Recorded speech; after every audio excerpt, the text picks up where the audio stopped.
crown that I put in the thing. See? Yeah. But I'm more of a backwards cap wearer, you know? It just feels more like me. And once I go in and get a haircut so I can do my faux hawk again, then there will be no hats for a while. But I like this one. It's got the purple crown on it.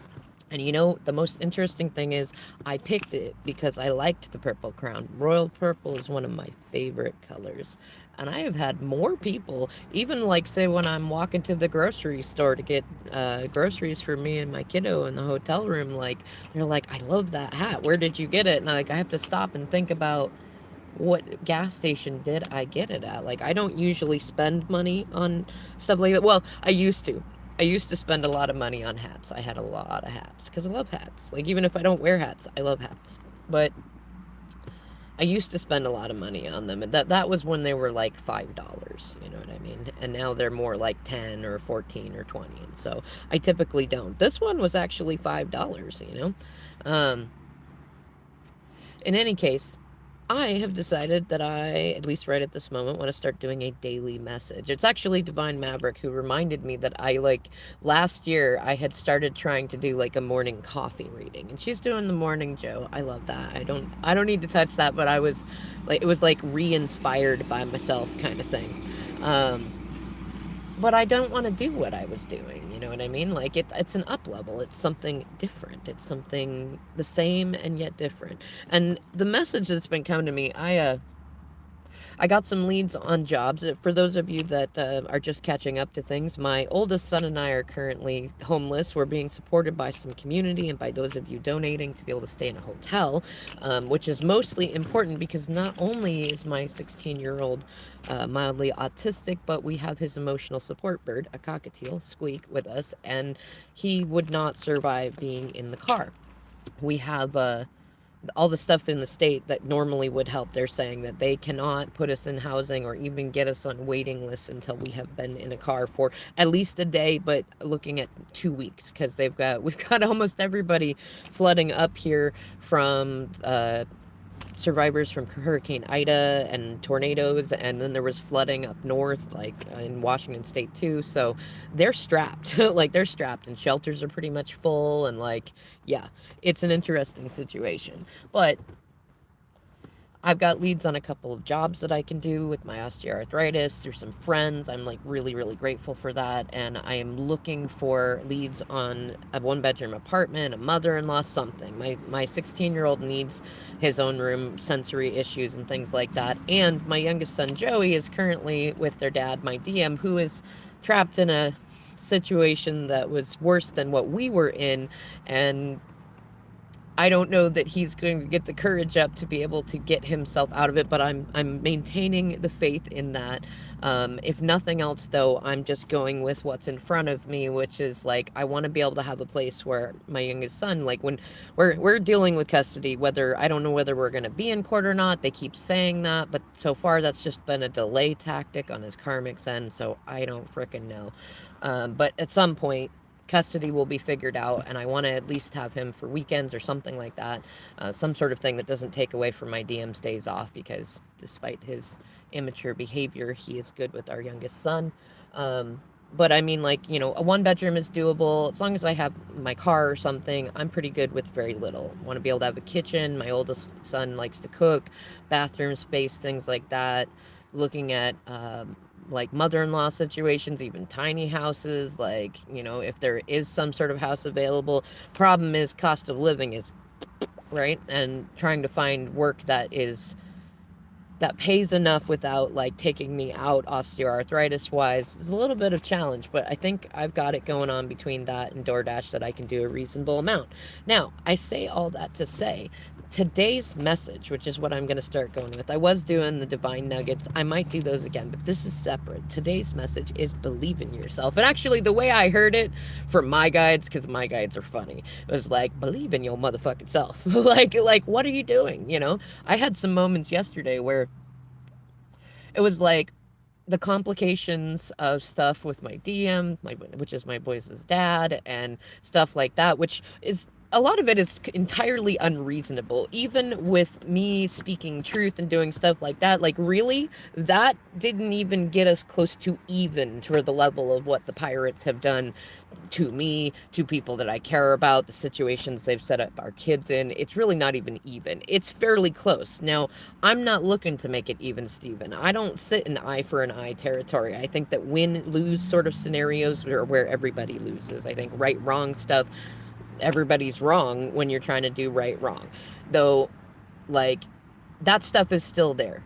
And I am human. I'm fucking human. You know what I mean? And I'm really proud of myself because I continued to do therapy, not just in therapy. I worked on it myself. I got more reasons. If you talk to my therapist, a lot of what we talk about is where can I get more resources? Like, there are so many different things that you can do to better your own life. And I am really proud of myself because for the last 22 months, while pretty much everybody else was trying to secure their piratey situations and their potato situations, staying in codependent dynamics, staying with people that bully them and use them, and you certainly do not do good teamwork, I was working out how to be independent, right? I was working out how to love myself, how to look at any situation around me and be unfuckwithable no matter what it was. And I'm really freaking happy because in letting go of all the codependent ties with family on both sides, none of whom have even bothered to reach out to my son, who certainly did not make those choices. He made the best choice that he could, and he chose to come and be with me, even though it might be physically unstable. As he says, I'm 98% consciously, emotionally stable. Got that 2% in there that, a little humanness in there. But even our therapist said that that was a good choice. But either way, a lot of the people are in situation where because they can't find a way to make me unstable or punish me through it, they're happy to do it through the kids, which I know that Spirit's going to manage. I'm not going to chase them around for that shit. That's their karma. But it does get to me sometimes. Like even at the hotel we're at, like I see people, and yeah, I get that you're in crappy situations. We're dealing with people there that are coming from all over the U.S. because they feel like Washington State has better opportunities and resources. Maybe it does, maybe it doesn't. I don't know, but I'm really tired of the way that people treat kids in this stuff. Like if you had kids, if you opened your legs and got pregnant, whether you're the male or the female or another gender in it, stop treating your kids like burdens. Like, yeah, it can complicate things, but they're a freaking blessing. They are our future. And the more that you sit and stinking thinking, not only are you conditioning them to be adults who aren't going to feel like they're capable of being able to do stuff in these situations, but you're putting yourself in that situation too, and you're remanifesting the kinds of crap you didn't like to hear as a kid. And that's where I think this message comes in, is like, believe in your motherfucking self. I mean, seriously, I'm literally homeless. Like we're just on the edge of having to sleep in our car. And even when I have my low moments, I know, go back to gratitude, believe in yourself. And I can look back at my own history. Like, I mean, I started a business when I was in third grade, okay? And then by the time that I was 10, I had my first yard work and babysitting jobs, and then by the time I was 15, I left home. I did not want to be there. Like, I did not really want to have a lot more interactions with my adoptive family, and probably would not have, except for when I met my DM. I wanted to be able to have resources to be able to help him, because guess what situation he was in at that time? Pretty much this one, except for all the pirates on his end took away his ability to be with his daughter. So there's a difference in that. And I am not going to be like him and sit back on my laurels and complain about what people do to me. I'm going to improve my situation. I've been working to improve my situation. I don't have as many resources as I would like at all times. But you know what? I know that I put in the effort, and most importantly, on self-love and self-respect. And I am the type of person that can go anywhere. Go back and look at my Wickedly Divine Feminine tour. I literally left my house with only the pair of clothes on my frickin' back, my little rabbit stuffy, my guitar, and my tarot cards, and my, my bank account stuff, things like that. I literally just went on a fucking trip. I made friends. I got a job. I have, reasonable stuff set up to where if I ever need to, I could go down to Lava Springs, Idaho.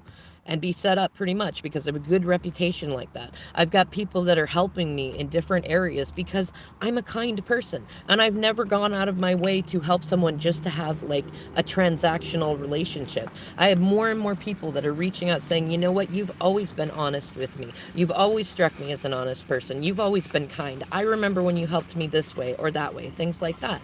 And that means a lot.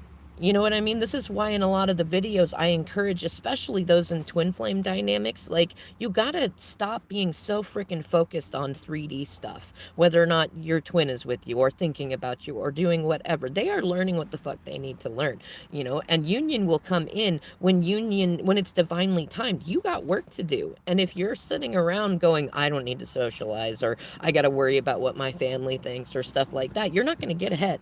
You're not going to be independent. You're not going to be in a space where spirits can be like, yes, bring union to this person right now, unless bringing union to you will trigger you to do more learning. Like that's why you need to go make friends. You need to go test out your boundaries. You need to go test out your ability to communicate things, you know, because whether or not you want to include some spiritual stuff in there, you really need to look at what is the point and purpose of your life. What do you want to do? You know, you can sit down, you could have like so many different tarot readers and different people tell you what your purpose in life is, but really the in the end, it's you who chooses it. You choose what your fate is. You choose what you're chosen for.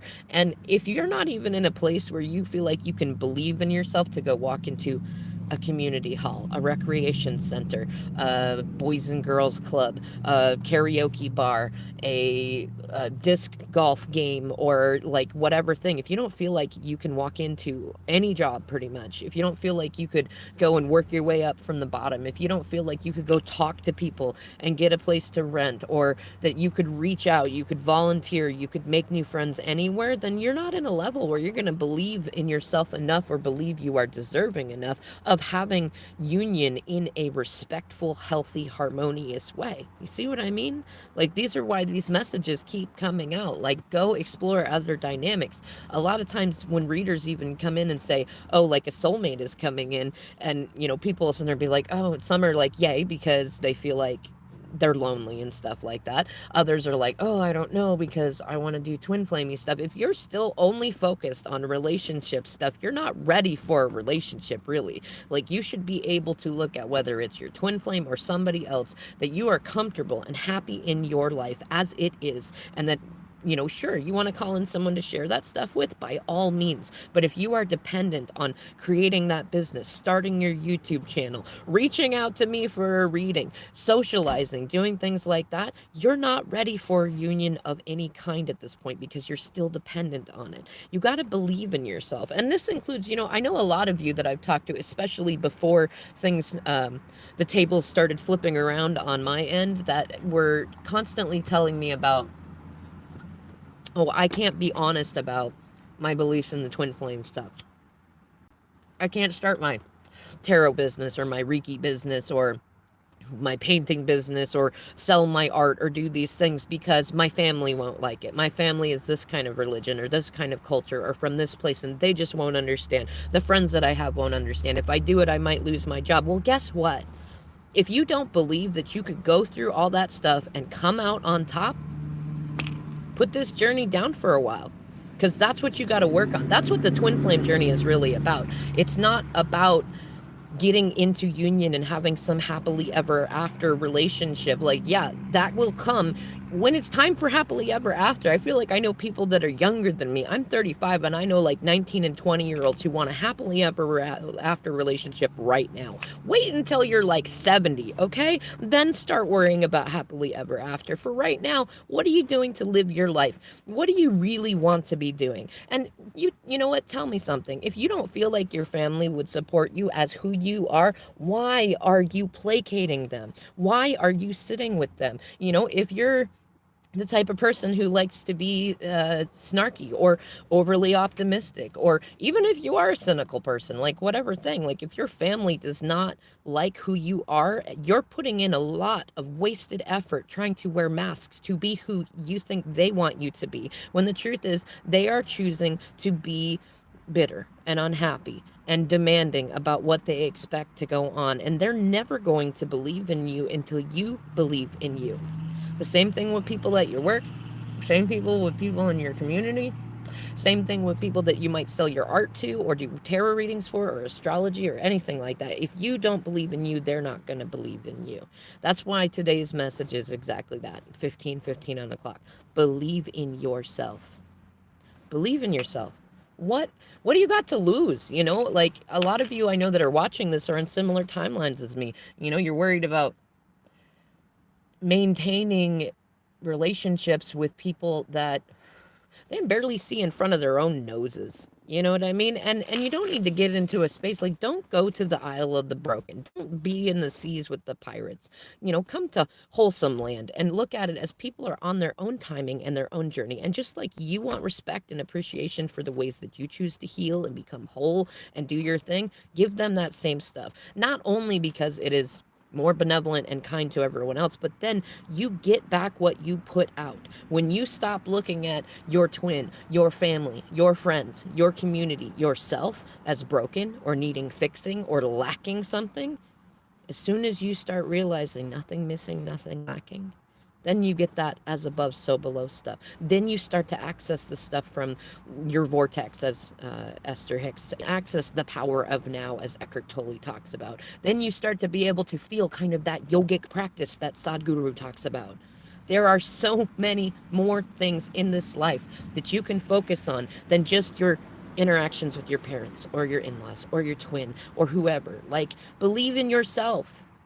You have so many things to offer to yourself and to the world just in being yourself. So get off of that train of disbelief. Get onto the train of believing in your motherfucking self. All right, I'm getting off this message because I'm going to take advantage of this Aries moon energy and the alignment of the 7 astral bodies in the sky. I'm going to find myself a stellar place. I know some of you are going to donate, some of you are going to reach out for reading, some of you are going to share my stuff and share my story because I believe in me and I know you love me and I love you too. So I'll see you in the next video. Thank you. Bye.